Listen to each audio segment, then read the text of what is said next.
Just an overview of biology. I know it seems a little strange to see that written, but your ideal formula for review would be spending about 20% of your time reviewing for GAMSAT Biology and 80% of your time practicing.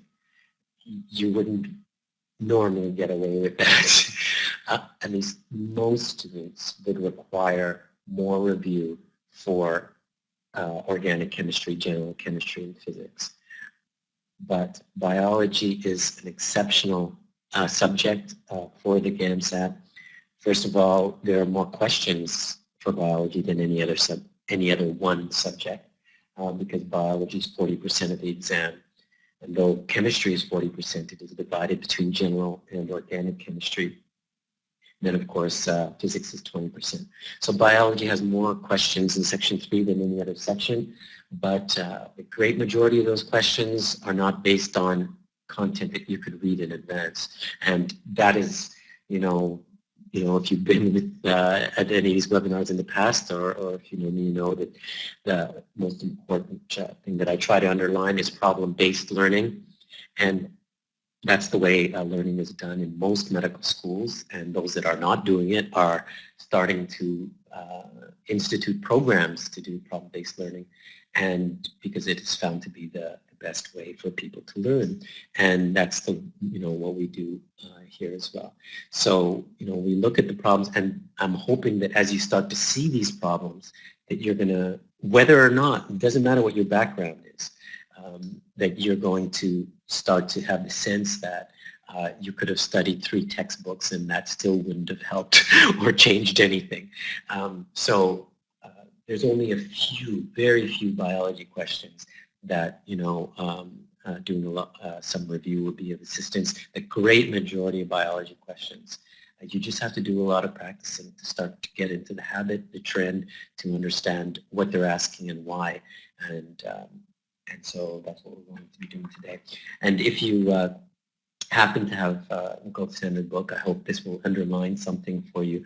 And that is that in the index is color-coded for subjects that are great importance and subjects that are moderate importance and of minor importance. All subjects are there because otherwise, people would complain, why didn't you cover whatever, the muscle system or whatever. So all subjects are there, but it is color-coded, and the subjects which are of highest importance are just 3, which is the eukaryotic cell, the circulatory system, and genetics. And even though there are 16 chapters for biology, there's only 3 chapters which are high priority chapters, and those are the 3.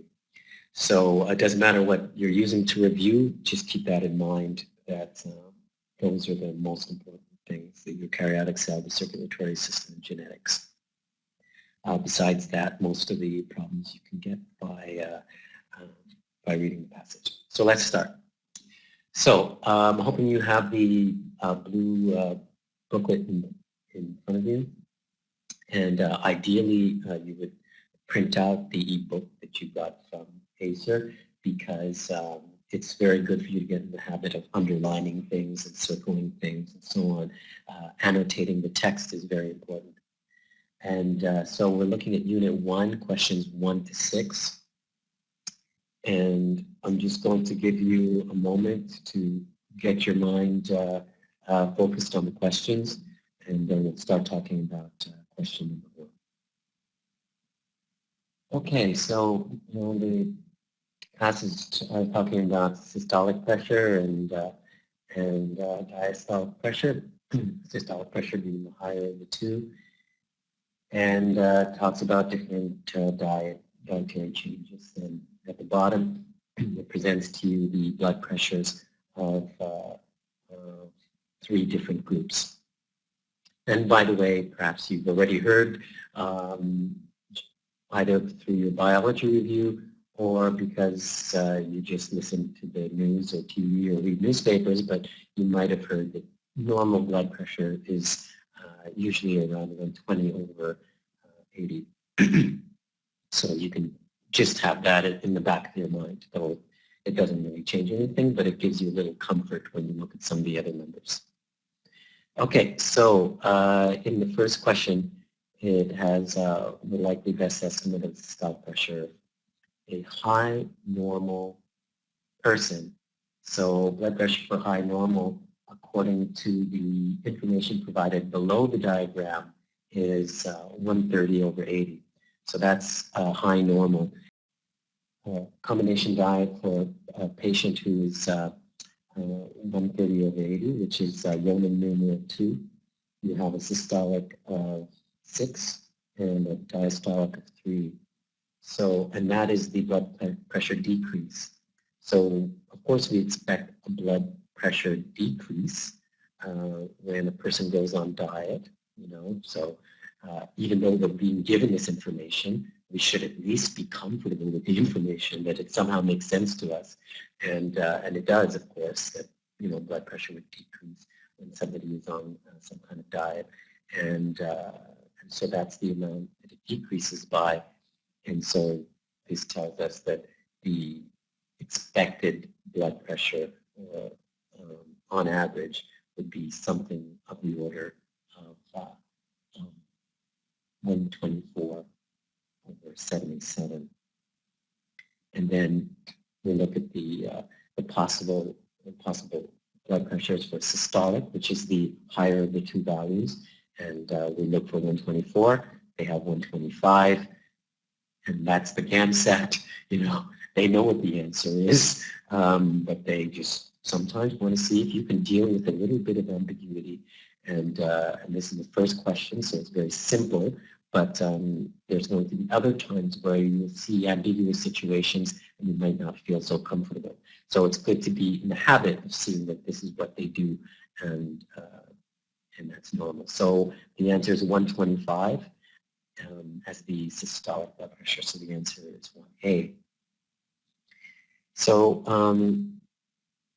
number 2, following systolic pressure is likely to increase most for. Now, so systolic pressure increasing. So a mild hypertensive person with a normal diet, which is A, changing to a combination diet, it's clear that this going from a normal diet, normal eating, to a combination diet, which is a combination of the diet described, which is the fruit, vegetable, and non-fat, dairy, or whatever, or fat-reduced diet. This we would expect, even if we didn't see the histogram or whatever, would reduce or decrease blood pressure.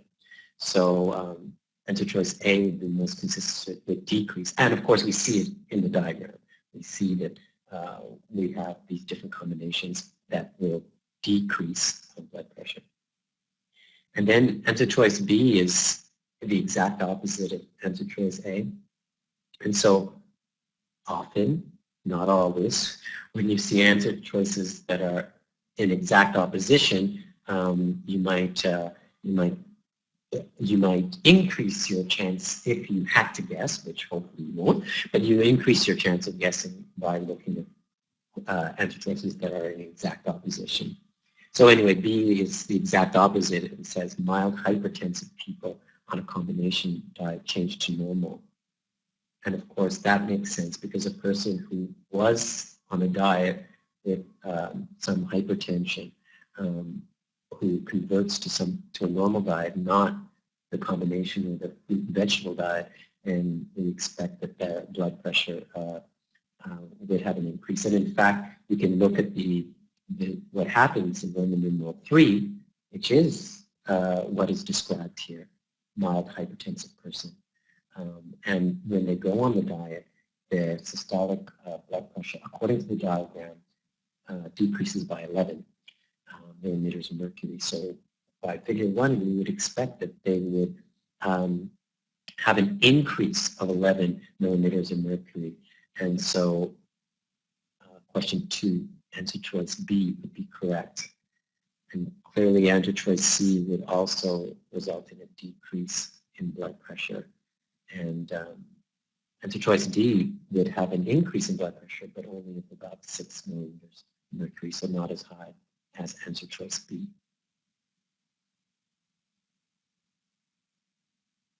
So next is question 3. Okay, so now we're looking at a mild hypertensive person. Now, a mild hypertensive person on a fruit and vegetable diet. Now, of course, looking at figure 1, a mild hypertensive person is Roman numeral 3, but there is no histogram that shows what happens with the fruit and vegetable diet. But we do see when we look at Roman numeral 1 and 2 that when you have a fruit vegetable diet, it does decrease blood pressure, but not as much as the combination diet. So we would expect that to have something similar occur for the mild hypertensives. So we expect to have a blood pressure decrease that's less than the combination diet. Okay, so that would mean, now for the combination diet, it's going to, the combination diet, I'm just going to write this down. We have a systolic of 11 over diastolic of 6 for the mild hypertensives.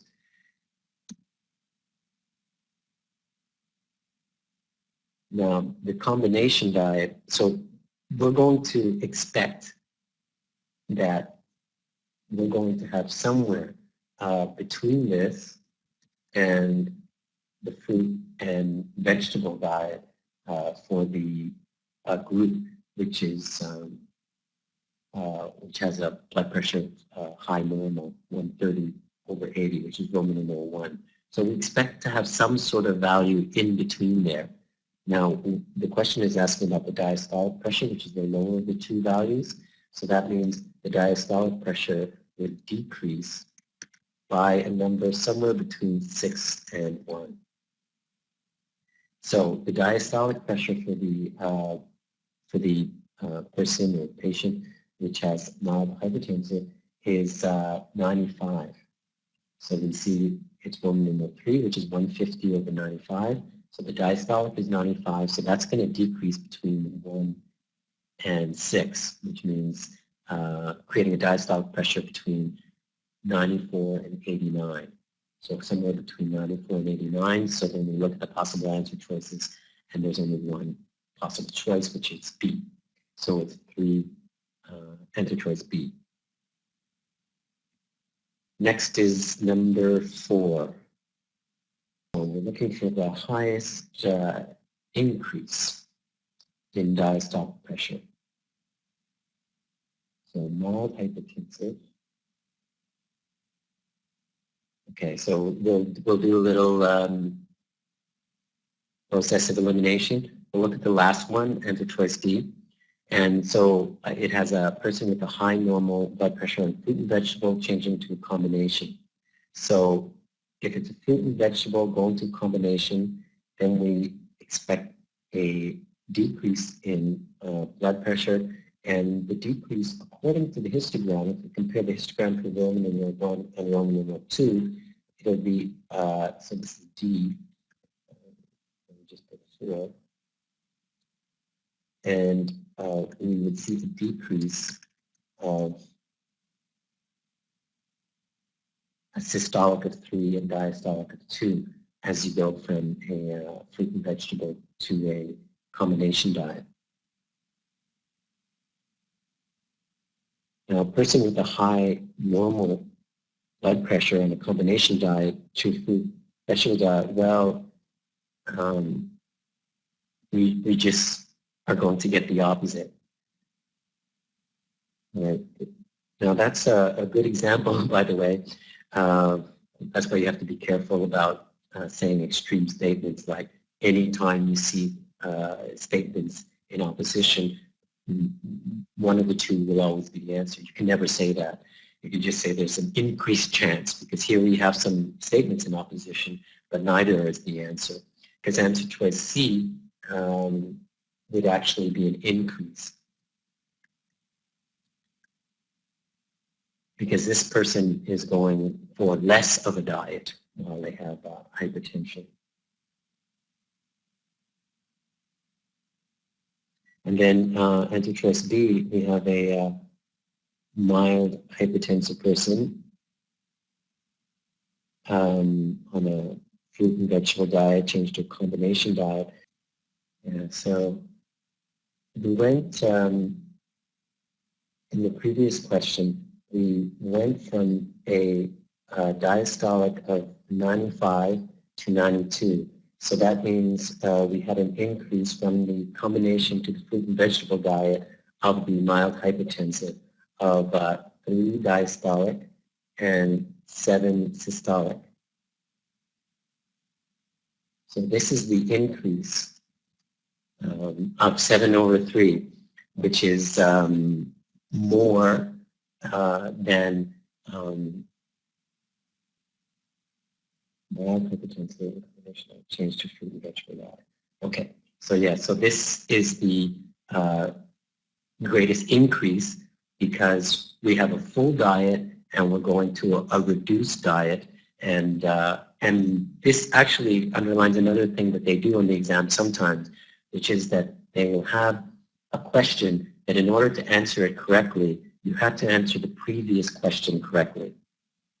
So in the previous question, it was necessary to be able to estimate what the blood pressure would be in a person who is mild hypertensive on a fruit and vegetable diet. Then in the next question, you are comparing that person who is mild hypertensive on a fruit and vegetable diet with one who is on a combination diet. So you would have to get answer choice 3 correct in order to get 4 correct, which is question A. Next is about heart sounds, which are questions 5 and 6. So I'm just going to give you a moment to read that, even if you've done the question already, but just to look at questions 5 and 6 so that you have the idea in your mind. Okay, so the little paragraph, hopefully you underlined a few things, the important points, talking about the inflating cuff and the pressure that includes the arterial flow. And then describing that initially no sound is heard, then there are sounds that are heard, and then eventually the sound will disappear and nothing is heard again. So then there's 2 questions based on this.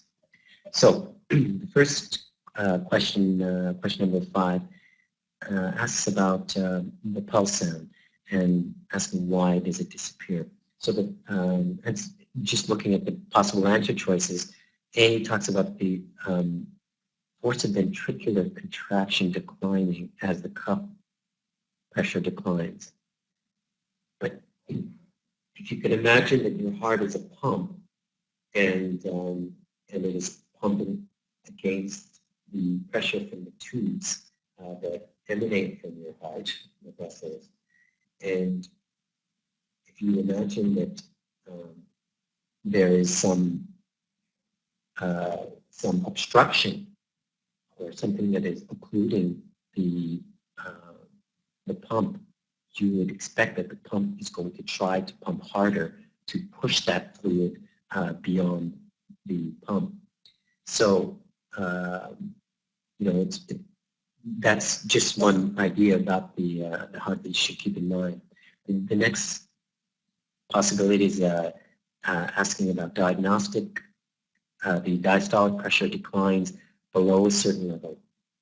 But your systolic and your diastolic pressures, blood pressures, that's based on the pump, which is your heart. It's not based on, what blood pressure cuff you're using or not using.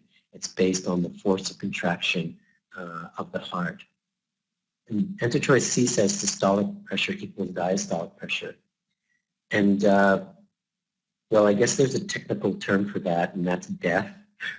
You know, if your blood pressure, if the greatest contraction that your heart can have is exactly equal to the heart in its relaxed state, then the heart is not functioning. Okay, so then it says arterial occlusion ceases altogether. Okay, so let's imagine this. Now, remember, according to the passage, you know, what they're saying is that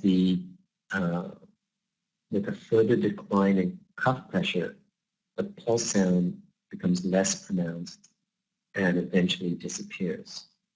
So the sound becomes inaudible below a certain pressure. Well, we know that the pressure definitely did occlude or close off the blood vessels.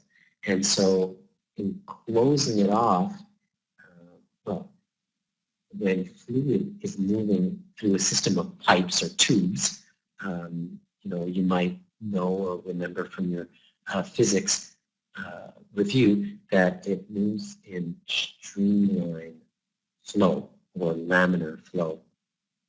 So if there's some sort of occlusion, then the flow in that area would be turbulent, and turbulent flow would release energy, and that energy you can gather as sound. So even if you had some physics background, you might think in terms of this, and that's the reason that you're hearing the sound is because of the turbulent flow, because of energy reduced. But even if you didn't, just the idea that as you release the occlusion more and more, the sound disappears, then the sound must be related to the release of the occlusion.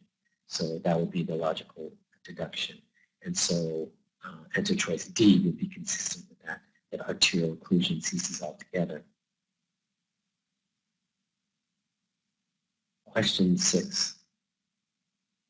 So suppose the cuff pressure was 140, so for typical mild hypertensive. So mild hypertensive means, according to the information provided in the passage, means that the person has a blood pressure in and around 150 over 95. So if the cuff pressure is 140, that is clearly below 150.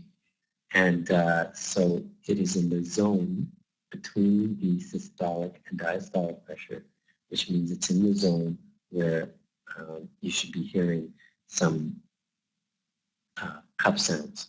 In fact, you know, they're calling it a pulse sound.